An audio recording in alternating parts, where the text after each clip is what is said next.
So the draft is expected to bring in as many as 700K people to Pittsburgh. From an airport operations standpoint, what does welcoming that kind of surge actually look like behind the scenes? Well, it's a lot of work. Not all 700,000 will fly. We're going to see a lot of people drive in. But for those who do fly, and we expect a lot of them, we have a lot that we do to get ready. First and foremost, we've got to figure out where to park all the private planes. I don't think there's too many team owners that are flying in on commercial. So we have two airports.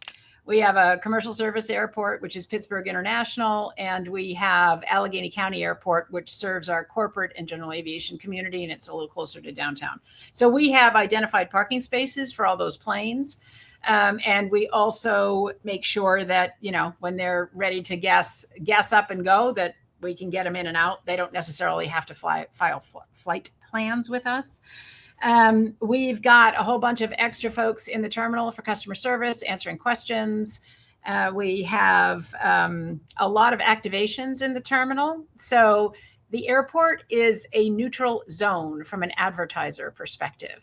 In other words, you don't have to be an NFL partner to do any sort of specific advertising for the draft with us. So there's a number of activations in the terminal, including an NFL mock draft stage and, a Bud Light red carpet and stuff like that.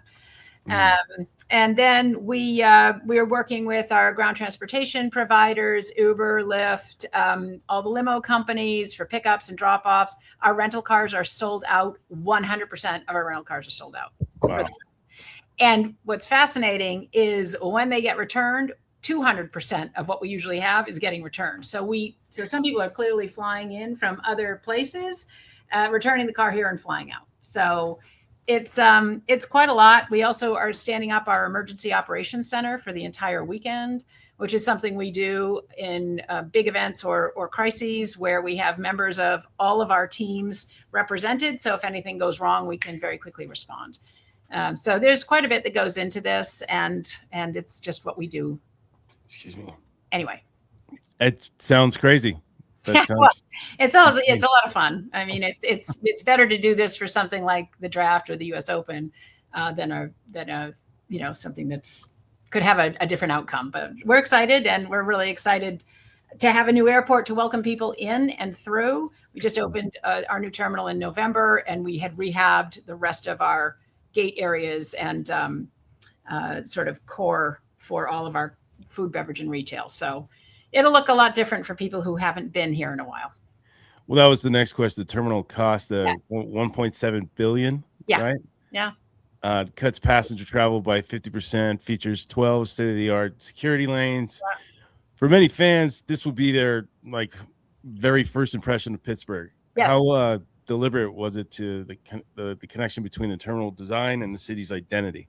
Oh my God, it was key. It was actually, we wanted to make sure we could reflect and serve the community, and that people would get a sense that this is Pittsburgh and that there's so much that they can look forward to. So it's in the design. So if you think about the rolling roof, reflects the rolling hills of Western Pennsylvania, but that also allows for clear story light, which is natural light, 80-foot ceilings. That light goes all the way down into baggage claim. We really designed the airport for passenger experience, staff experience, and room for Franco. Because Franco Harris has a statue at Pittsburgh International Airport and has had for decades. And it's iconic, and it's how every Pittsburgher knows is they see Franco. Is that the Immaculate Reception statue? Yeah, the Heinz History Center actually created it, and it's critical for us and Pittsburghers to know that Franco is still at the airport. And so when you come in from arrivals, you'll see him on your left-hand side. Well, I'm a Raiders fan, so me and Franco don't get along. That stings for you then. Hey, sorry, Matt. Welcome. How's it going? Sorry for the delay. Hey, no problem, man. Everybody's busy. That's the way it goes. I'll give you a question then. So estimates put the draft's economic impact at being $120 million and $213 million for the region. Detroit reported similar numbers in 24. but said the real win was resetting the city's negative reputation. Is Pittsburgh playing a similar long game here? Yeah, that's exactly right. I mean, we really look at this from a couple of different angles. So you have the immediate angle and the immediate impact, which is very, very strong, hundreds of millions of dollars, ultimately an economic impact, businesses selling more, generating more revenue, having more foot traffic, more people in the city. So you have a very, very tangible, immediate impact. For us, though, as an economic and business development organization, the real key for us is the long-term impact, as you noted. The ability for us to turn visibility into relationships, turn those relationships into active projects, and ultimately turn those active projects into closed deals for the region. And so from our perspective, the real differentiated role that we play is, there's going to be a lot of celebrations. There's going to be a lot of events in the region. Our role is really activating those events and making sure that when people come into the region, whether that's the folks that we've invited and happy to get into that a little bit later, or the people that we haven't invited that are just coming into the region to experience this, we want to make sure that they come away with an impression of Pittsburgh that's not only positive, but that's durable. And we want them to remember this market for a very long time when they go back home and they're making decisions on where to deploy capital, where they're making decisions on where to live, where to visit. We want to make sure that this market is right at the top of their mind when they're making those decisions. And you get restaurants and hotels near the draft that are expected to make a month's worth of sales in 3 days, right? Mm-hmm. How is that? Was it Algether? Am I reading that right? Allegheny, is that right? Allegheny. Allegheny. Sorry, Allegheny Conference. We just say Pittsburgh region. Pittsburgh region. Okay, making sure that they benefit from the spreads beyond the immediate downtown care.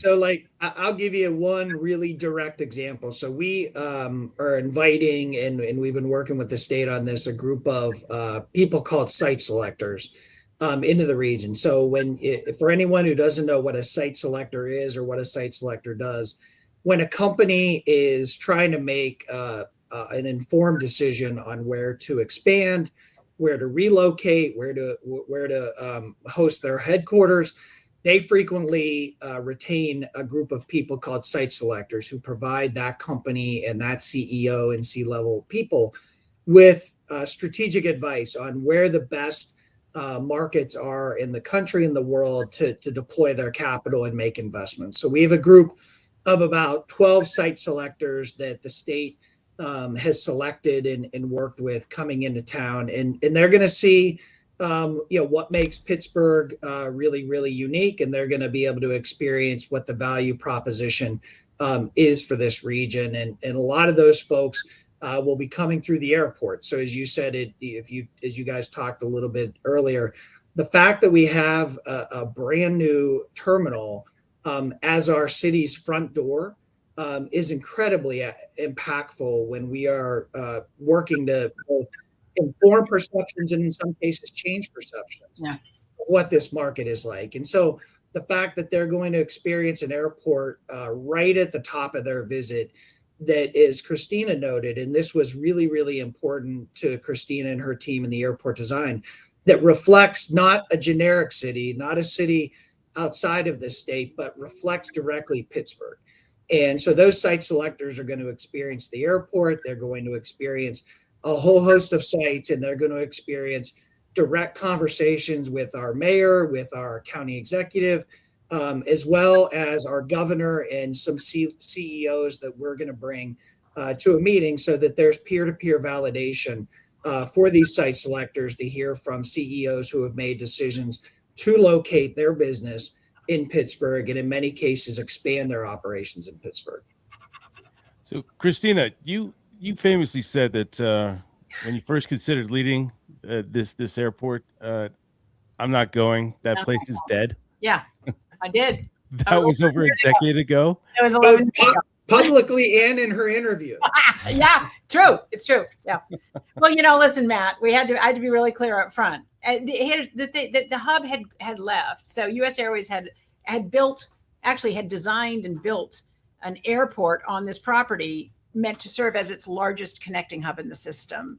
In 1992, it opened. In 2004, US Airways' second bankruptcy was like, we're out. They canceled their lease. And so passenger traffic dropped, fell off a cliff. Destinations fell off a cliff. Businesses left. So what Matt's talking about, there were businesses who were like, we're not connecting. Forget it. We'll move our headquarters. So when I was called in 2014, I was a consultant to the industry. I just was like, what? I don't want to go. I wasn't talking about the city. I was talking about the airport. The airport is dead. And the headhunter said, I think they're ready to listen to a different way of looking at it. I was like, all right. So when I went to my first interview and Matt was on my board, I was like, listen, guys, the hub's not coming back. So we can be a different business model. You already are, but let's call it. Let's lean into it. And I think there's a lot that we can do together. And it's been a hell of a run. And we've done things that nobody else in the world has done. Literally, we are the only site-hardened airport in the world. We are completely energy independent. We generate all of our energy with a microgrid on site. What specific activations or draft themed experiences are you running inside the terminal this week? So there's Dick's Sporting Goods is headquartered on our airport, actually right on our property. Yeah. Yeah, I know. You see, look at that. Dick's Sporting Goods, and they have a huge activation site as you're heading towards the arrivals area. Mm-hmm. So that just opened. There are, I think Bud Light has something. There's a couple of a distillery and a Pittsburgh Brewing Company that has launched a specific beer for the draft, as well as ISS, a cleaning company. So there's a bunch of stuff in the terminal that's very specific. There's a lot of digital signage and awareness that's also going to be activated. So, it's and by the way, they are handing out whiskey and beer when you arrive. I'm there. And there's a mock stage and a podium. I know, by the way, you are there. So there's right behind the whiskey and the beer is the mock stage, and that's right next to Franco. So it's sort of like a whole little immersive experience. And then you can walk the Bud Light red carpet. That's cool. Hey, Matt, so more than half of online mentions of Pittsburgh tie back to the Steelers. How do you leverage that for corporate investment attraction, and does the draft amplify that in any ways for a regular season game that doesn't exist? Yeah, it really amplifies it in a couple of ways. One of which is when you as a market like Pittsburgh are able to attach yourself to two global brands like the Steelers and the NFL, it makes a huge impact. And so not only the Steelers, and as you mentioned, half of all mentions globally of this market involve the Steelers. So when we're able to leverage and partner with the Steelers, it has an incredible impact. And just to give you one example, even beyond the NFL draft, we partnered with the airport, with Christina and her team, with the Steelers on the Steelers game in Ireland last year. And we had businesses from the Pittsburgh region come over with us to Ireland, along with the airport team, to make direct pitches to Irish-based businesses on why those businesses should invest in Pittsburgh.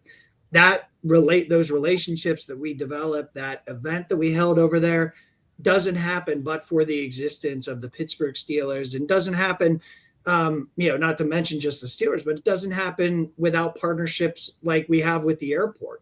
And so the fact that we're able to go over to a market like Dublin and make the pitch to those businesses with the Steelers on one side and with our airport leadership on the other side has an incredibly impactful and positive result for us. And ultimately, a lot of the great work that Christina and her team have done to connect with Aer Lingus and British Airways and other direct flights internationally have been, very connected to a lot of those events.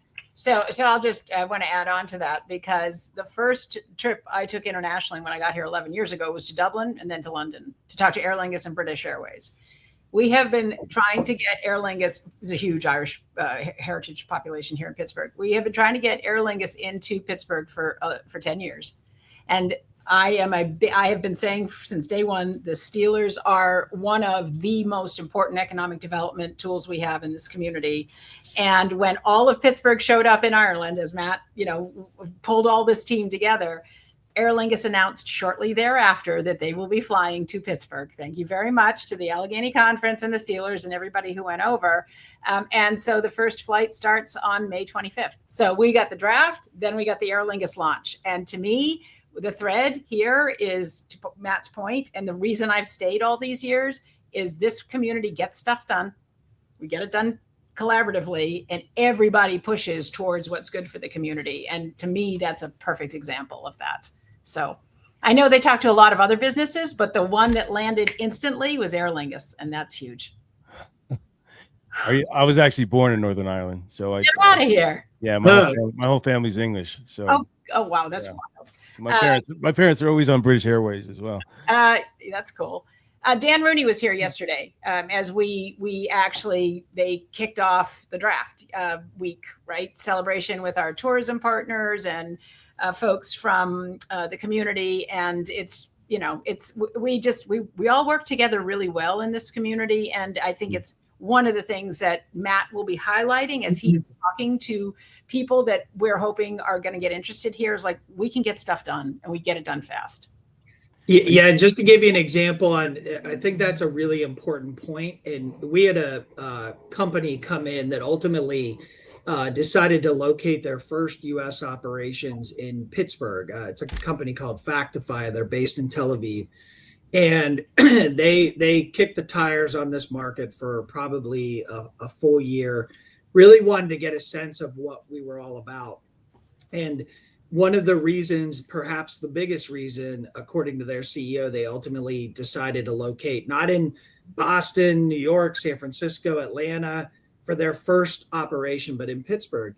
And the CEO has said multiple times that the primary reason that they wanted to be here was that the region works together so well. And not only does everyone know each other, but we're running major operations here, from an airport to a construction company to healthcare companies to other financial services companies.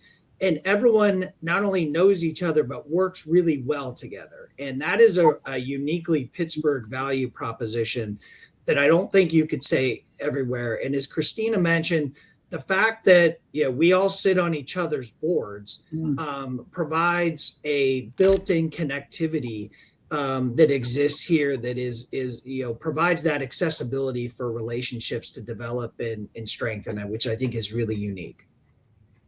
Are you guys seeing any air traffic data or booking patterns that surprise you heading into this week?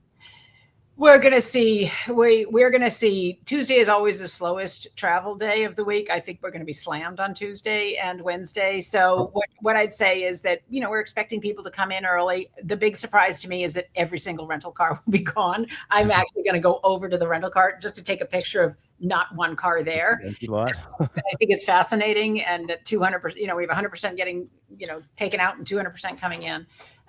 So the Steelers home games, and, Matt will tell you this, I'm from Boston, by the way, so I can attest to other communities don't necessarily work this way. But what I find fascinating is that at a Steelers home game, you can body surf on a Friday afternoon because people come in, Pittsburghers who had to move away in the 80s and 90s because they had to find work elsewhere when the steel mills closed. Those people, their parents, like, think of Seth Meyers, right? Like, his dad was like, you will be raised as a Steelers fan, full stop. Okay. He didn't even live here, but his parents did. It's deep. It runs deep. It's identity. And so people come back home, even if they weren't raised here, for these games. And it's really a phenomenon that I find fascinating. And it's really kind of cool. I mean, entire plane loads get off. They're in their gear. They've got their terrible towels. Like, they're walking through the airport. If I don't know it's a Steelers game, I figure it out in about 4 seconds when I leave my office. Yeah, Steelers fans travel pretty damn well. Yeah, they do. The Raiders have realized that at Allegiant Stadium when it's all yellow. yellow towels. Nobody doesn't know that. I mean, that's what they said about when Aer Lingus, when they came to announce the service, they were like, we were blown. The entire city of Dublin was black and gold. Like it was just black and gold. And I'm like, well, yeah. I mean, I watched the NFL Network doing like a whole day thing on it, going to pubs and stuff, and I was kind of blown away how the kind of fandom they had there. It's surprising. It's for real. Yeah. The NFL communications team has said broadcast partners are working to tell the story of technology, focusing on Pittsburgh's robotics and AI industries. How involved was your team in shaping that narrative? Yeah, I mean, I think we had talked in partnership with Visit Pittsburgh in communicating a shared narrative around what Pittsburgh is all about. And a lot of people say the Pittsburgh economy has changed. I prefer to think of it as has evolved. We've taken what we used to do in manufacturing and we've innovated it. We've created new ways of manufacturing. We've created new ways of making energy. And a big reason for that is the fact that we have autonomy, AI, robotics as a layer on top of every other sector and embedded within every other sector. And so for us, robotics and AI and autonomy are really not standalone sectors. They are embedded in everything we do.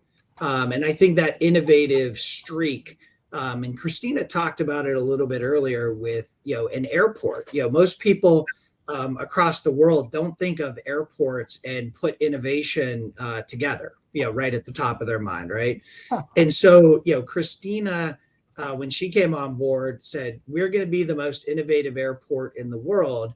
And, that innovation has occurred not just in the operations of the airport, but in, as Christina said, creating a microgrid, doing new ways of cargo development, building an airport that reflects the city. And I think, for us, we always like to say, this market is one where the most innovative and the biggest companies in the world send their very most difficult problems to be solved.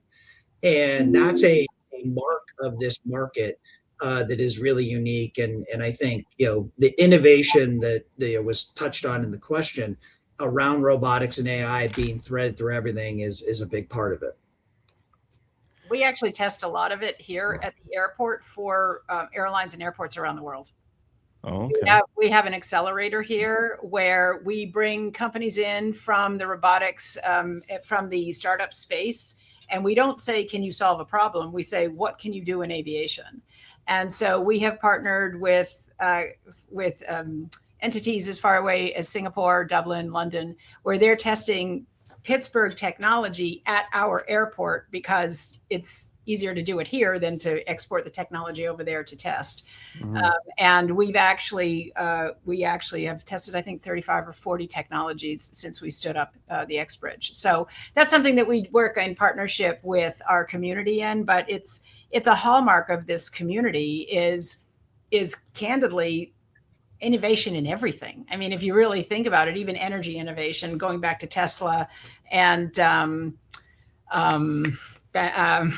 my God, come on, Tesla and the light bulb guy.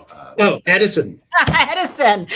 I wasn't sure if you were going like modern Tesla or I was just letting it go. Like, go ahead. Sorry. Anyway, but the point is there's so much innovation in this community. And to Matt's point, it's in healthcare, it's in energy, it's in infrastructure, it's in finance, it's in robotics, AI, et cetera. A lot of it's coming out of CMU and Pitt and all of our colleges and universities, but a lot of it is just coming out of people who innovated here, Westinghouse and Charles Schwab. I mean, it's this community that when I discovered, I was like, how did I not know this? How did I not know this? And this is why I'm very excited that Matt and Visit Pittsburgh and the conference and we're all telling the story because it's a really cool story.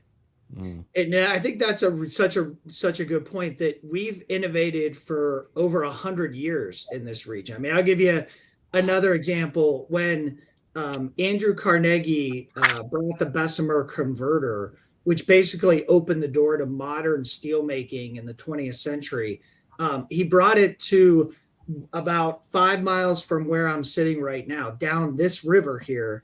And that literally changed the way that steel is made, not just in Pittsburgh, but across the globe. And so that innovation in steel making and energy, as Christina said, that's a common thread through everything we've done over the last 100 plus years in this region. And when you talk about AI, autonomy, robotics, that is simply a continuation of the innovation that's occurred here for well over 100 years. Yeah. It looks like we don't have that much time left, so we'll get a couple more, and I'll get you guys out of here. Plus restaurants and theater and stuff. Strip away the economics for a second, and a fan lands here on Thursday with no agenda, just here for the energy. What does Pittsburgh actually show them that they weren't expecting? Look, I'm the outsider, so I'll tell you what I wasn't expecting. I wasn't expecting a walkable city where everything, I mean, all of the sports venues are walkable. And this is, I think, amazing, right? So you've got Acrisure Stadium, you've got PNC Park, and you've got PPG Arena where the Penguins play. Mm-hmm. You've got a vibrant theater district, really phenomenal food and restaurants, a really cool downtown, and rivers, right? I mean, so you're not that far from nature. It just, I don't know, it feels like, wait a minute, I didn't know this. There's off the hook cultural amenities because all of these rich industrialists made their money before there was a personal income tax. So they set up these huge philanthropies, which to this day continue to invest in the region, in the symphony, in the ballet, in the opera. And there's really this, it's like you feel surprised. Like every time you turn around, you're like, really? Did you know Mr. Rogers was from Pittsburgh? I did not. I grew up in the world of Mr. Rogers. I was like, he's from Pittsburgh? How come I didn't know that? Andy Warhol, there's a Warhol museum. The Carnegie, the science centers, like the Museum of Natural History. It's just, the Heinz History Center, which is a Smithsonian institution, has the Pittsburgh Sports Museum, right? Matt, they just opened that. I think didn't they name it after Franco? Yes. Yeah. So it's like, you're going to be surprised because whatever you thought, it's better. Yeah, I would say one thing is drive through the tunnel. So experience the tunnel at the airport, and then drive through the Fort Pitt Tunnel because they're related and connected, and the whole city opens up in front of your very eyes. And Acrisure will be off to your left, and the Draft will be off to your left, but the city is right there, and it's the greatest entrance on stage for a city in the world.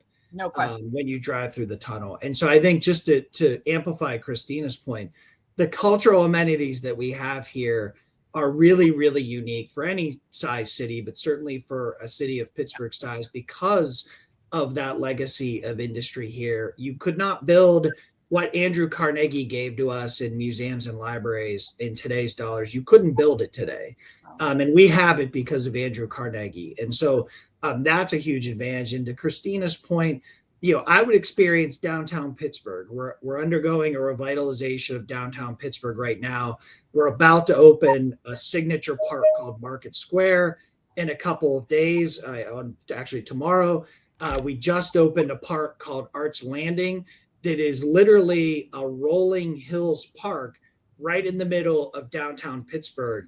That, to Christina's point, even as someone who was born and raised here, I stood in the middle of that park and I looked up and I thought to myself, I've never seen this vantage point of downtown Pittsburgh in my life. And it surprised me, and I've lived here my entire life. So I think that would be one thing I would take away, just experience downtown in our neighborhoods that are so very unique. All right, well, I'll get you guys out of here on this one. So is there Aaron Rodgers re-signing with the Steelers or what? Hey, Matt, I'll let you take this one. Listen, I think he's going to re-sign. I think there's probably maybe a handshake agreement on it at this point, but I think I think he's going to resign.